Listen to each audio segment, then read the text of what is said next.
Fighter ఫిషెస్ని మనం ఎప్పుడు కూడా బౌల్లో పెంచకూడదు.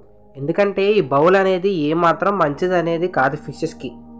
ఎందుకంటే వీటి చిన్నగా ఉండడం వల్ల వీటికి వాటర్ చేంజెస్ అనేవి ఎక్కువ చేయడం వల్ల ఫిన్స్ అనేవి తెగిపోతూ ఉంటాయి.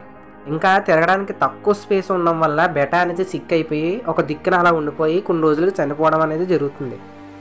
కాబట్టి మనం బౌల్స్ అనేవి ఏమాత్రం వాడకూడదు. ఒక విషయం గుర్తుపెట్టుకోండి, బెటా ఫిష్ అనేది చిన్న చిన్న ప్లేసెస్లో బతకగలదు అని మాత్రమే చెప్పారు. అది ఆ చిన్న ప్లేసెస్లోనే ఉంటుందని కాదు. ఈ ఫిష్కి కూడా ఎక్కువ స్పేస్ అనేది కావాలి. అలా అయితేనే ఈ ఫిష్ అనేది ఎక్కువ కాలం మీతో పాటు ఆరోగ్యంగా అనేది ఉండగలదు.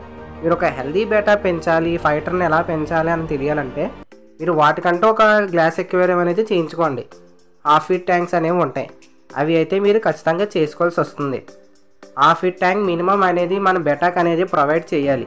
ఇవి ఎంతో టైం అనేది పట్టదు, ఎంతో ఖర్చు కూడా పట్టదన్నమాట. సో అలా కాకుండా మీరు ఇంకా మంచిగా కేర్ తీసుకోవాలనుకుంటున్నారంటే ఒక 1 ఫీట్ ట్యాంక్ అనేది తీసుకొని బెటాని జాగ్రత్తగా చూసుకోండి. ఇలా చూసుకోవడం వల్ల బెటా అనేది ఎంతో ఆరోగ్యంగా చాలా హెల్దీగా అనేది పెరుగుతుంది. సో ఇలాగా మీకు యానిమల్ అబ్యూస్ అనేది ఉండదన్నమాట. మీరు అలా బౌల్స్లో పెట్టడం వల్ల బెటా అనేది చాలా మెంటల్ కండిషన్ హరాస్మెంట్కి గురవుతుంది. సో పెద్ద స్పేస్ అనేది ప్రొవైడ్ చేయడం వల్ల చాలా హ్యాపీగా చాలా హెల్దీగా అయితే గ్రో అవుతుంది. For more important videos please subscribe to our channel.